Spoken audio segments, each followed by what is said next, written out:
from those days on, I think that has affected me, not negatively, but when it comes to my relationships with women and whatnot, I have a hard time because these women nowadays trying to tell men how to be men. I'm like, my mama told me she couldn't tell me how to be a man, so who are you to tell me how to be a man? But I've constantly worked on just through experience. Let's go!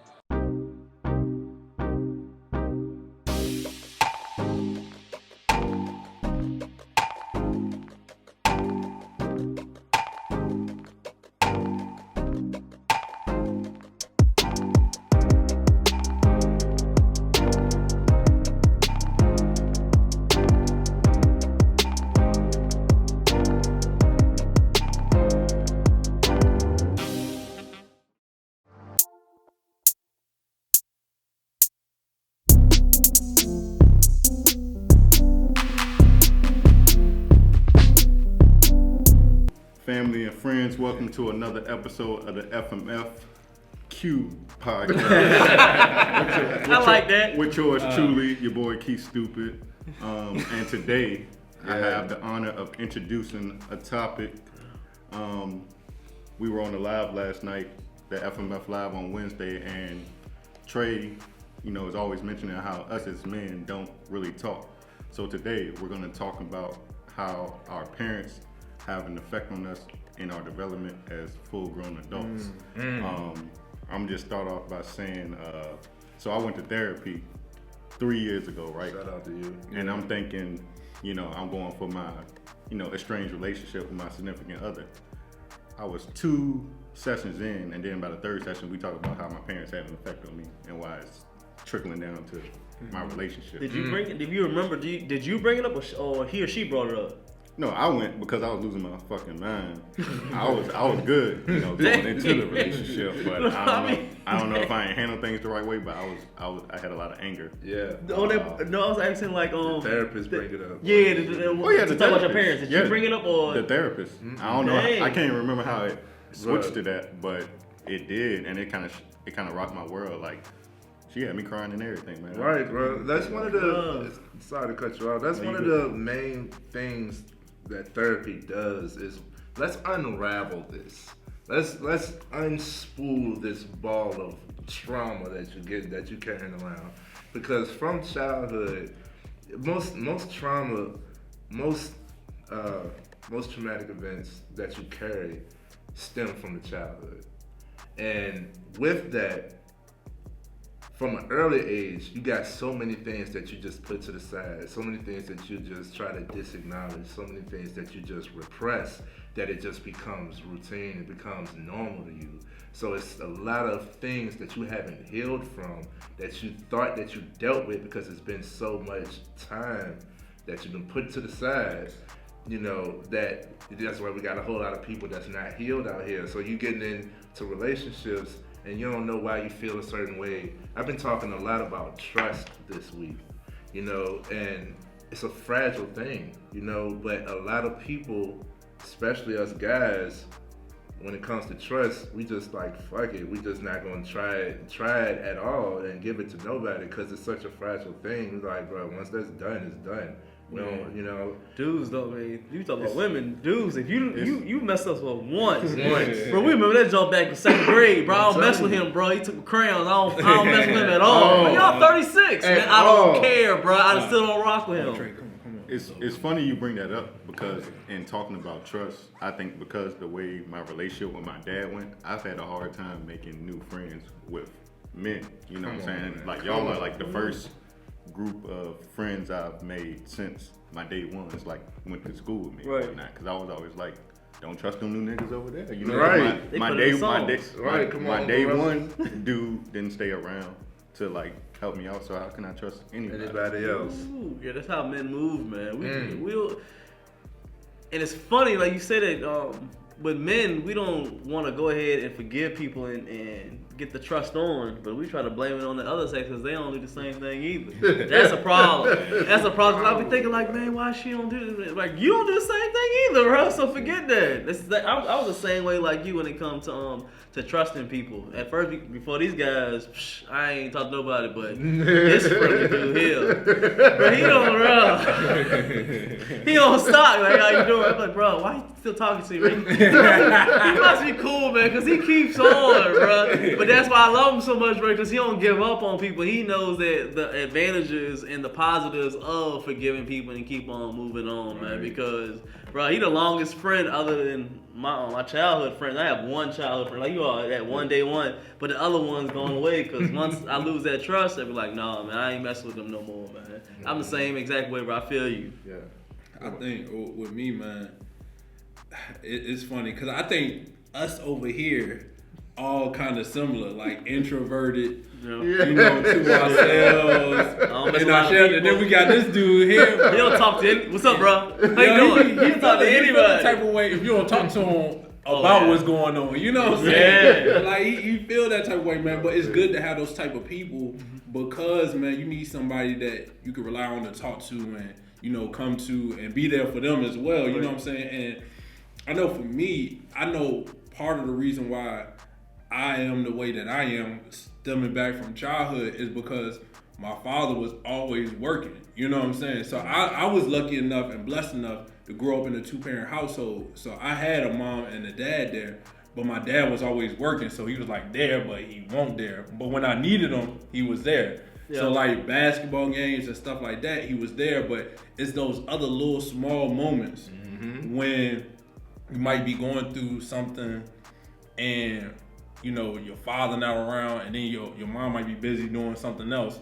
Well, then you be like, well, damn, all I got is myself to figure it out. And really, that is the case. You really only have yourself. You're on your own. But it's good to have other people to kind of help you on that journey of figuring out, like, yo, how do I navigate through these things? You know what I'm saying? And I know me personally, because of how I grew up and everything like that, I'm the type, I like to go inward first. So I go in and I figure out what am I feeling, what am I thinking, things like that, so I don't get manipulated.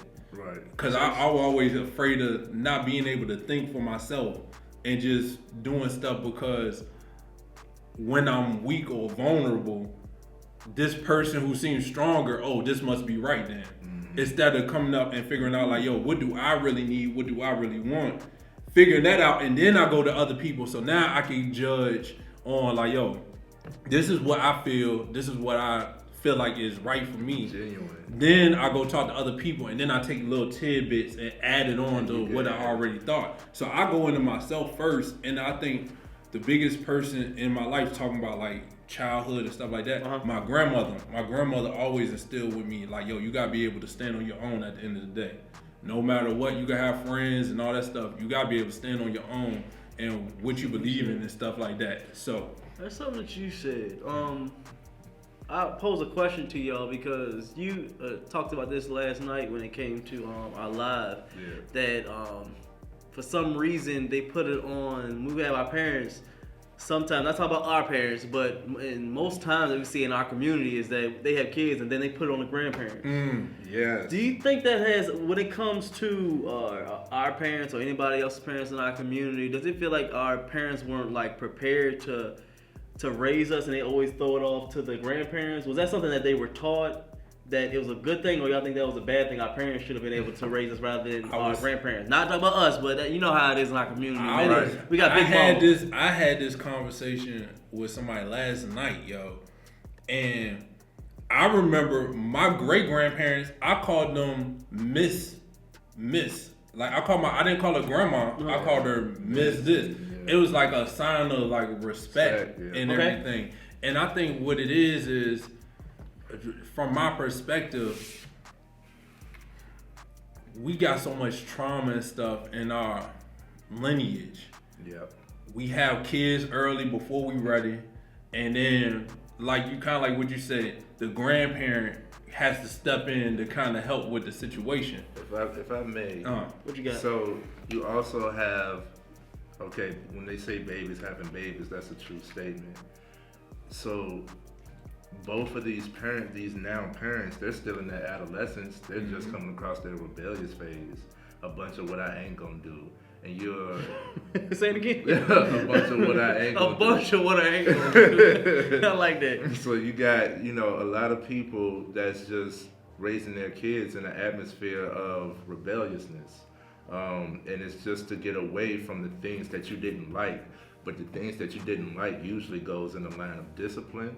And discipline is it's a necessity. It's a much high needed thing.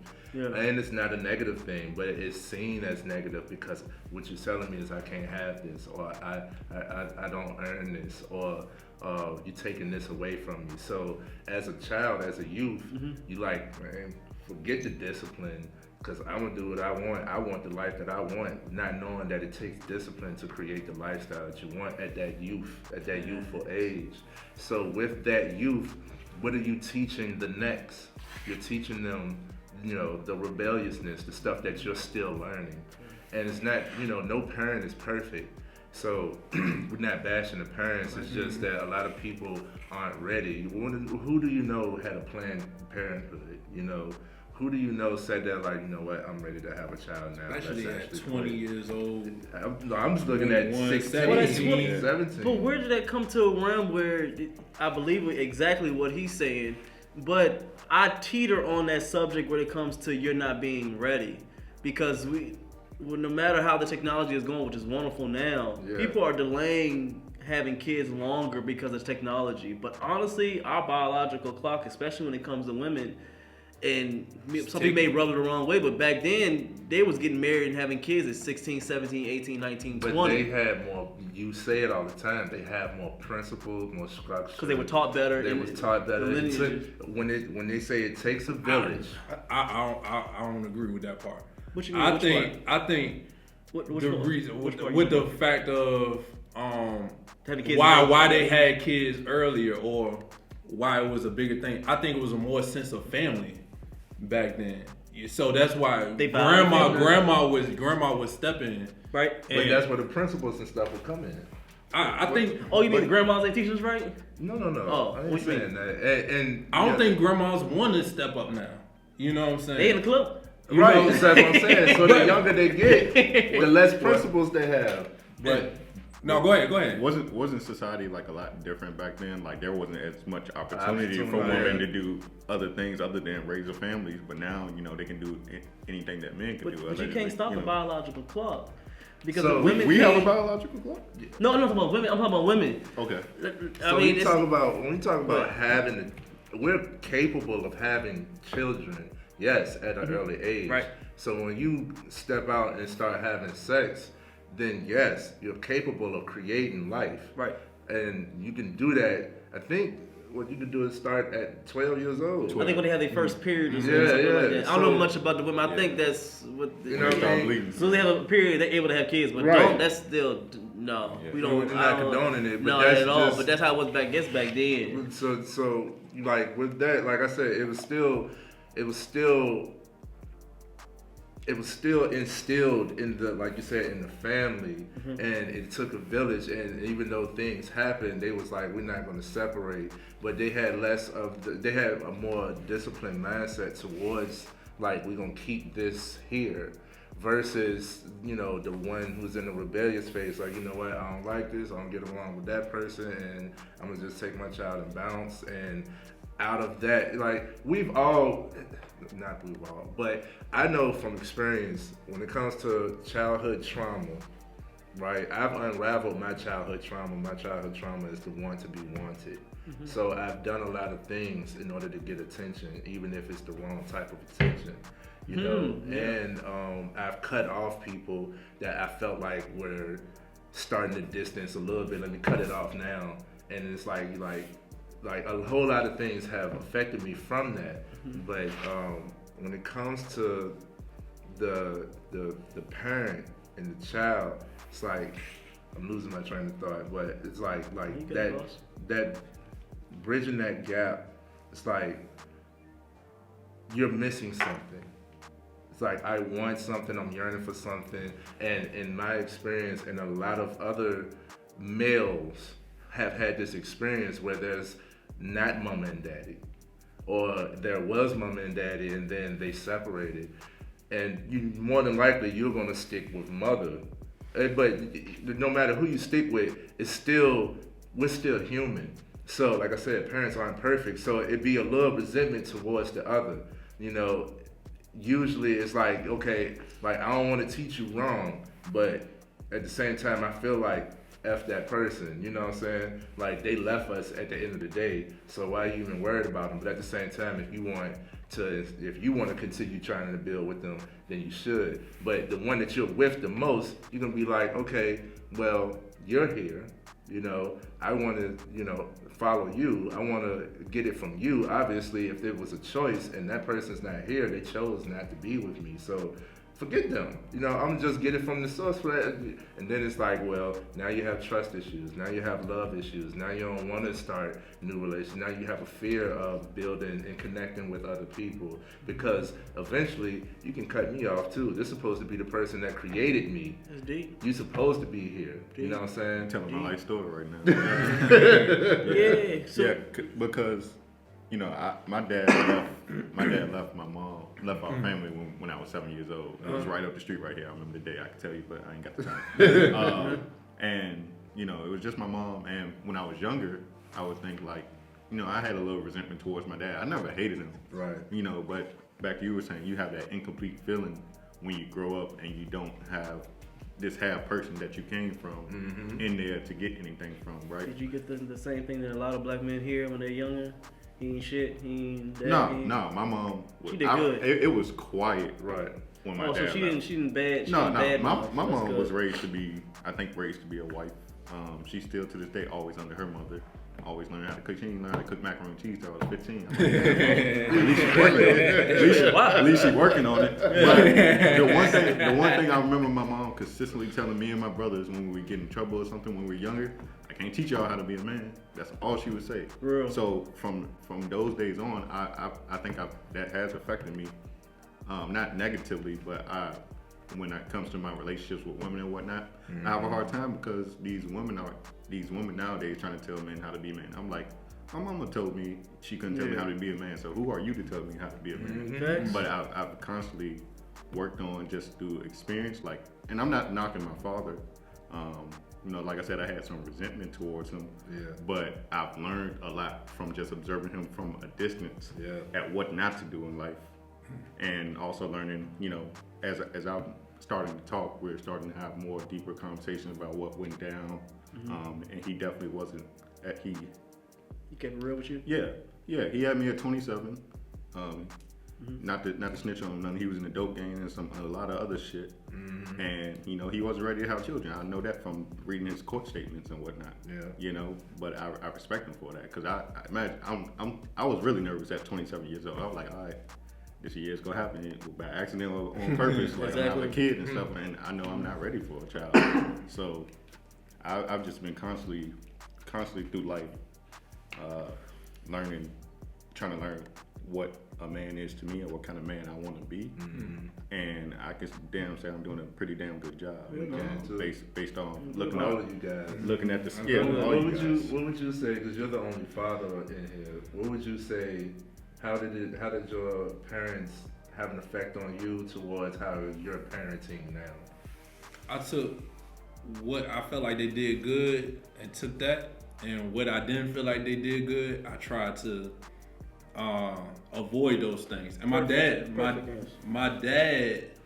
was me and my dad had like a good conversation, because I'm always trying to build relationships. Because with me and my dad, because he was you know, he didn't have his father, so he did good by just being married, being around. Exactly. That's you know what I'm saying? And that's why I got to give him a round of applause. Even though it wasn't, I didn't get everything I needed from him. He gave me his best. Right. You know what I'm saying? Tried. You know what I'm saying? I care is trying, man. Your presence. Just try, bro. It makes a difference. He did the best he possibly could do. So I applaud him and appreciate him. And we still work on our relationship and stuff like that. But I remember we had a conversation and he was like, yo, Paul, like, he like, yo, man, I know I ain't the best father, you know what I'm saying? But what you get the opportunity to do is take what you want to take from me and take what you want from your mom, and you get that to your child, or you use that towards your life. You know what I'm saying? Mm-hmm. That's what parenting is yeah. Because we not gonna get it right. There's no perfect parent. Like we I think majority of y'all been in the rebuilding man support group, yep. And I talked about it in there where I was like, yo, I had to have some real conversations with my parents. Right. You know what I'm saying? Just to get to understand. Not to bash them, but they don't really know you until they hear your story. You know what I'm saying? I already did it. You know what I'm saying? Then I asked them as I got of age. When I turned 30, I asked them. Yeah. Like, because my parents were together at once, but of course I didn't mean to say that. But they did get a divorce. And as a kid, like, he goes to that. It's like, bro, I'm mad. I'm like, why y'all? What's going on, bro? I don't see Pop. I don't see y'all. Y'all tripping, y'all. I'm always angry. Yeah. And going to him, like, bro, at first I'm mad at my dad. Why y'all ain't together? Until I got of age and I asked. I remember I turned like 30 or 31. Mm-hmm. I asked him. I was like, yo, it was like, honestly, I'm older now. What happened? Like, why y'all not together? He told me the truth. And now that me being older and being in relationships with women and saying things, I can understand why, because I've been in a situation like that. The only thing different with me, I just had a kid with the girl. Yeah. So I can see how, I had to put in the mindset that my parents are human just like me. Exactly. You can't be so mad because you go through relationships, you go through the same stuff. You can't just be like, and your parents are not gods, man. They not. And the biggest part, like when I tell people like, yo, I highly suggest you have like a heart-to-heart conversation with your parents. Yeah. Anchor is a podcast platform that we are on. The FMF podcast is on and available to you right now. We have a goal with that one. We're trying to reach over 50 listeners. So if you're busy and you can't sit here and watch the video episodes, please go to Anchor and just check it out, and you can listen to us on the go. But you gotta come from the spot of like Ace said, like, yo, they humans too. You know what I'm saying? I can't be mad at neither one of them. And it don't matter how much wrong they did to you, whatever they did to you. At the end of the day, it's your life, it's your responsibility. Right. You can't blame them for where you are. Now that might explain some stuff with you. Right. You know what I'm saying? But you can't blame them. You make your own choices. You make your own decisions. So you can't blame your parents for what happens to you in your life. They just played a part in your ideology, your thinking, and stuff like that. But you make your own decisions. Right. So when you realize that and you had those conversations with your parents, I think it comes from a like, yo, let's talk. Like, yo, let's understand each other. Yeah. Like, yo, I'm your son, you my dad, you my mom. All that stuff. You kept it funky with me. I'm gonna back up that statement you just made, Paul, because like I said, it was quiet in my house, right? Yeah. So I used to think even in my late 20s, like, damn, why my mom so quiet? She don't tell me nothing until I asked her questions. Yeah. She's gladly to say something, you know. Because they don't know if you're ready for that type of truth. Because they see you as a child still. Yeah. Exactly. I waited for a while. You know, and then when my father, as he started telling me truth, I'm like, thank you, nigga. I've been waiting for years. Like, I don't know if you thought I'd be mad at you or not, but I'm grown now. That's why, you be more mad that they lied to you or that they don't tell you. Right. Like, I shared the story, man. It was crazy. When I turned 16 years old, I didn't know my grandfather was not my biological grandfather until I was 16. I remember you said that, yeah. And then the way they just sprung it up on me, they were like, yo, you want to see your granddad? I was like, yo, I seen him already. They're like, no, your real granddad. No, but lying to me, bro. So then it's like, and I think that's the process that started like, yo, all right, like, what's really going on now? Yeah. You know what I'm saying? Like, yo, hold on. And then it's so funny, like, perspectives, man, and how we can really be, like, brainwashed. Yeah. When they said that, and I seen my real grandfather, I'm like, yo, I'm looking in the mirror at me in, like, 40, 50 years. It's like, I'm like, yo, this is me. And then I go back and look at my step-grandfather. I'm like, he don't look nothing like me. Why didn't I think of this before? Yeah, you know what I'm saying? Because we don't know perspectives, man. And then sometimes it just takes one thing to change your whole perspective on everything around, yo. So it's crazy. So if you feeling some type of way, or there's some things that's not clicking or connecting with you as an adult, talk to your lineage. Talk to them, because a lot of things are hereditary and you don't realize what has been. That's why history is important, because you learn like where you come from, and it's like, oh, that's why, you know. And like, I love, like, my mother. Y'all see how raw I am and how like I'm an open book. That East End. I get it from her. I get it from her, bro. But there were still things that she left out because I'm not her first child, and she was like, she doesn't want me. She want me to be her good child. Right. So there was things that she kept me from. When you said you avoided some things, I don't encourage avoiding. I get it. I know what you're saying, but I don't encourage avoiding because that took away, like, it might be lessons that the parent learned that they want to instill in the child, but the child has no recollection of it. You ever see a spoiled kid, right? Right. For one, kids are supposed to be spoiled, but with discipline. There you go. Yeah, I'm glad you put the context to that. Bad kids. Hey, I'm about to say, oh, knocking all the cans down. You know what I mean? Take tab away, they go crazy. Yeah, oh let man, them go crazy. That's a whole. Cussing Knock at the yourself mamas out. is, yeah, nah. I'm in retail. I see it all the time. All right. I'm trying to tell you. And that's why it takes a village. To a random kid quick. You gonna At least give him the knuckle. Yeah. So what's wrong with y'all? It Y'all plucking kids, slapping kids. Oh yeah, I did that with a daughter all the time. What's wrong with you, man? It takes a village. She too precious, bro. I used to like her happen hands though. up. She too precious, Yeah, man. You say that. You say that. She too Wait till precious. you have your man. own, bro. She's so nice. She's still precious and nice still. Right. But she's still Yeah, gonna back. get it. Yeah, flashbacks. Yeah. He ready I'm to gonna tell y'all real quick. I tell you a story, and this was like a twofold story for me. Yeah. It was one, I learned spankings and everything don't really do much unless you having conversations Right. along with the You gotta spanking. teach them. And then the other thing was like, yo, I learned at this moment that you can't control anybody. You can't control anybody. So that's when I stopped trying. My daughter had a fit at like 2.5, yo. At like 2.5. She had a fit. She wanted to go with her mom to the store. I told her to put her jacket on. She like, she don't want to put her jacket on. I like, Jay, you're not going outside. It's cold outside. You're not going nowhere. No, I'm not doing it. I like, all right. I told her mom to go. She ain't going. We staying here now. Right. Like, I got to drill home this point. And so she was crying out. I like, yo, get up on that couch. Don't move off that couch. So she listened to me, but she was having a whole fit. I started recording it. So I popped her butt like a couple of times. She started crying. I like, now calm your ass down and still put your jacket on just to put it on, just to teach the drill the lesson. Right. Yeah. You gonna listen to Still me. didn't do it. How old do you think she was at this time? She was 2.5. She was 2.5, Oh, yeah, bro. she was a baby. Oh, yeah. But she understood. Yeah. She know right knew from what wrong. was going on. They She was don't. trying They to test don't. me. Put that So guard. man, I popped her again. I popped her about good 6 times on her little butt and everything, and that hurt me. Yeah. And she still cried, and she still did not do it. And I was like, so now I'm just sitting there. She having a whole fit, face turning red and everything, and I'm sitting here. I'm like, what do I do now? I popped her.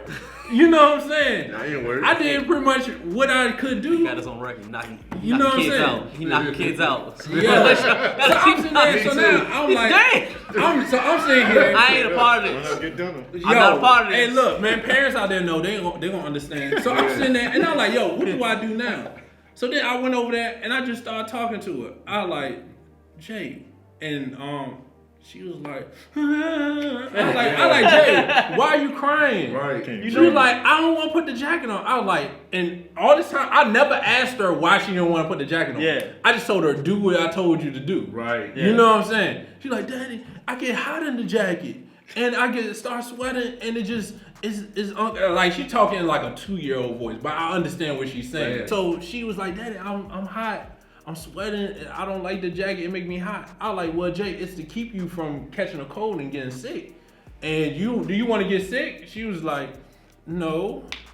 And I was like, well, if you put the jacket on, you won't get sick. Right. And so then we talked for like a little while longer. She's like, I'll put the jacket on. And I was like, yo.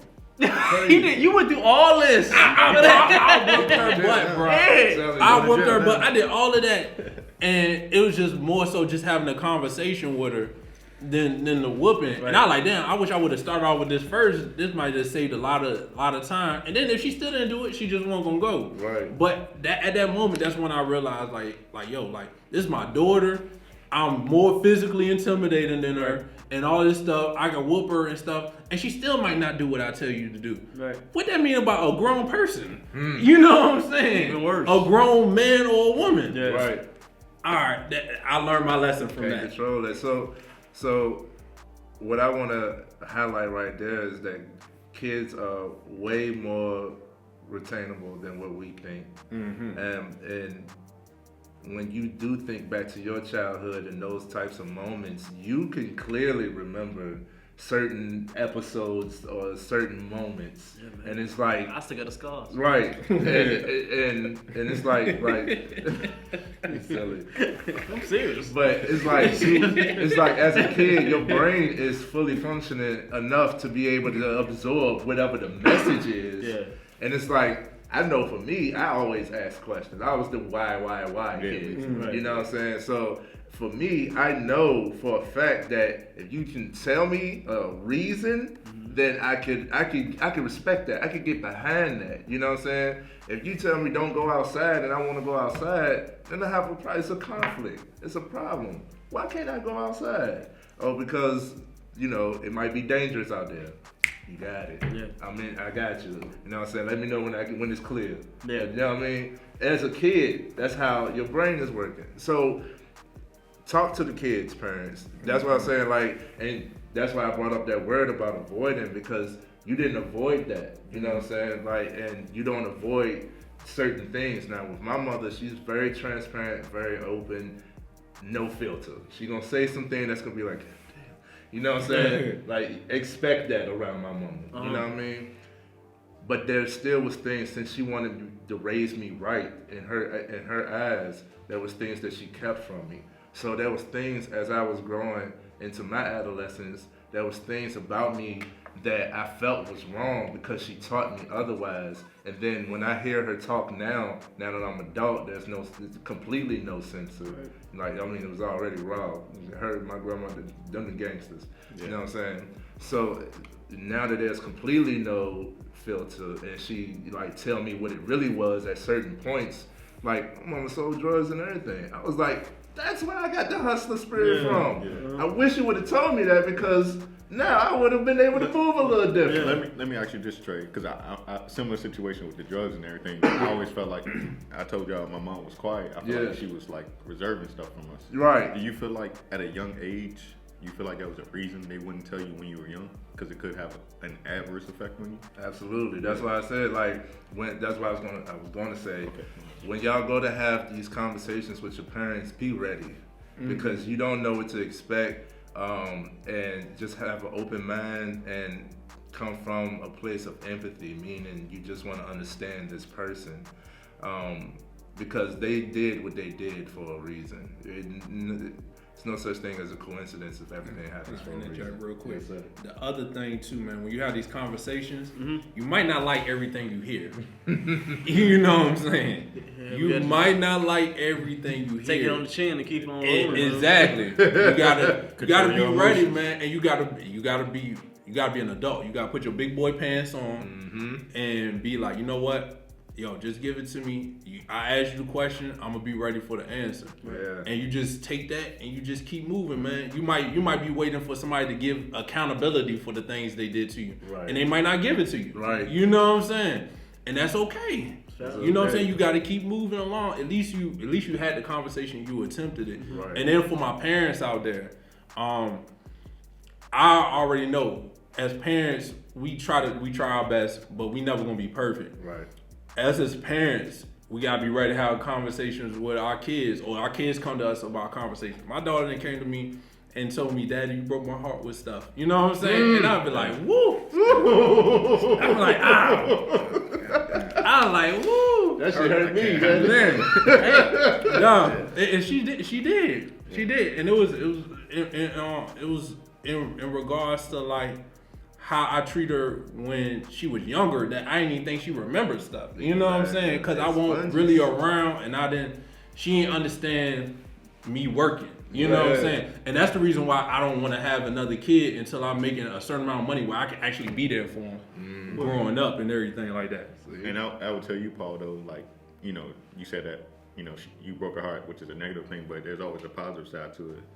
be proud that whatever you're doing, whatever you and She your came baby to me. mother doing, she came to you. And Exactly, and that's the takeaway that I have, Yeah. that I had, and that she can express herself. Yeah. You know what I'm saying? And that she can talk and she can say like, "Daddy, I don't understand why you did these things, or I don't understand this, or I don't understand that." And then, all right, listen. Obviously, if you came to me with the question, you must be old enough now for me to give you some type of answer. Now you gauge your answer based on their age. So I try to explain it in a way a 6-year-old can understand. Doesn't make sense. Have y'all heard the phrases or the let's say kind of phrases that old school, how it used to be like the dad will always be working, and they'll be like the women will take care of the kids, of course. It's like, and don't then mess with dad when he come home. don't mess with dad, or they'll be like dad be like, you want a good dad? They be like, well, you were fed and you were clothed, you had somewhere to live, so I did my job. Do y'all believe in that concept where there's a fine line where, of course, we need our dads in our life, but sometimes putting that pressure on, like with that, and I say nothing wrong with your situation, because I kind of had the same thing. Like, dad went around because he was always working, Right. but I always had food in there. So it's a fine line between you want dad to spend time a lot, but then dad has to work. But then it's like, you think it's a fine line between both of them? Because I'm gonna probably most likely when I have kids, I'm gonna have to go through the same way where I have to figure out how I'm gonna spend time with my woman, spend time with the kids, and I gotta work and do all that. You give them grace on certain things, right? Or what do you think is the fine line? You say that a lot, fine line. I don't think there's a fine line. Yeah. I don't think. I just try to find the right word. I got you. Say, I ain't like, coming at you, bro. I ain't coming at trying you. to figure out But another word that you right. it was like that with my grandparents. Like, I experienced that. Like, both my grandfathers. Like, if I was with my grandma, one of my grandmas that day, I'm not gonna see my grandpa till nighttime or evening time till we're ready to them have old dinner. school dudes, you didn't see them until But I mean, they will come to the dinner table, talk to you for a little bit, then they go upstairs, watch the game and shit. Yeah, have a like that beer. old school way. Yeah. And my grandma, the mother's gonna take care of me. Right. But as far as the fine line, I don't think there's a fine line because everybody's situation is different. I think from the aspect of a father,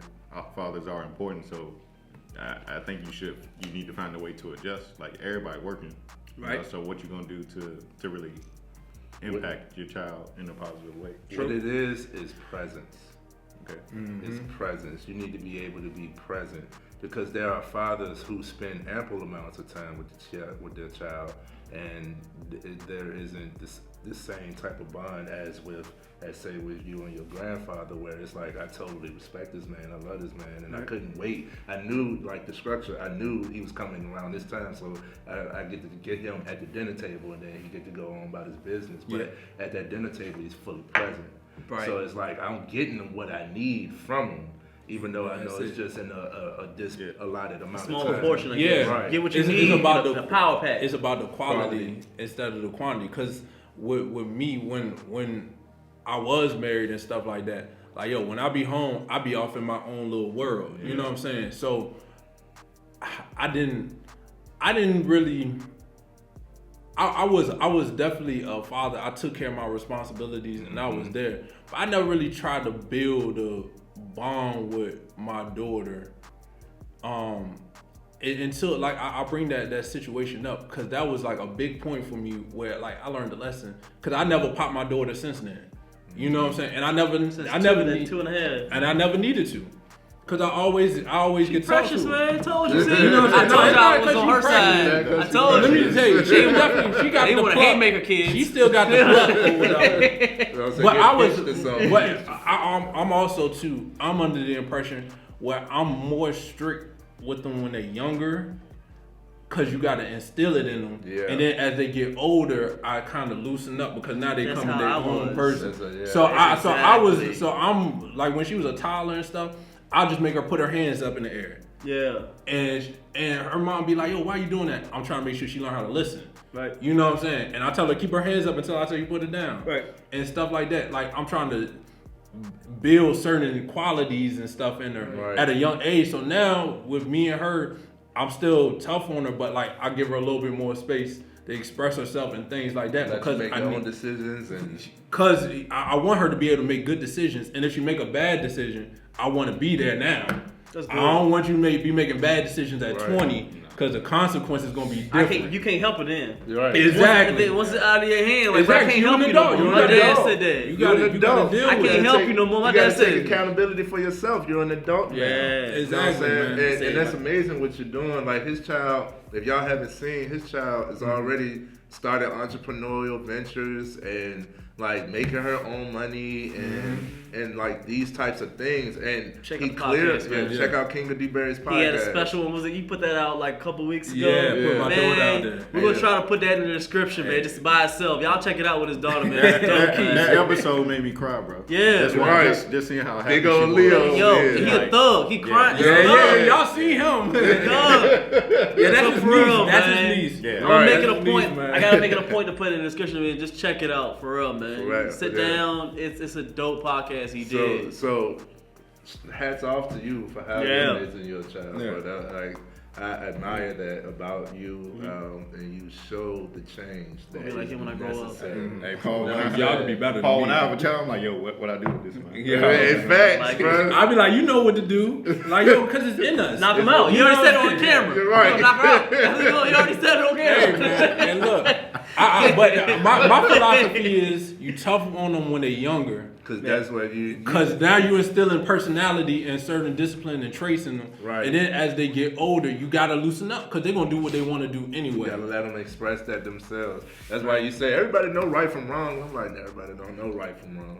Everybody knows certain rights and wrongs. You know what I'm saying? What's right and wrong for us, we might have been raised different. You know what I mean? So when it comes to adults, everybody knowing right from wrong, they should Facts. on a lot of stuff. But Yeah. And look, I'm going to pass it over to Keith.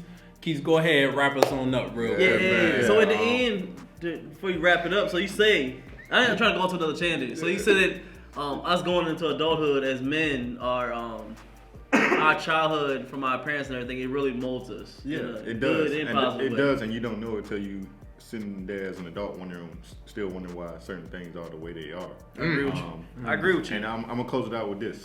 You got it. The point of this topic to the men, not only having that relationship with your parents and talking to them, but we just need to talk more. That's what Trey was discussing on the live last night. We as men just need to talk more.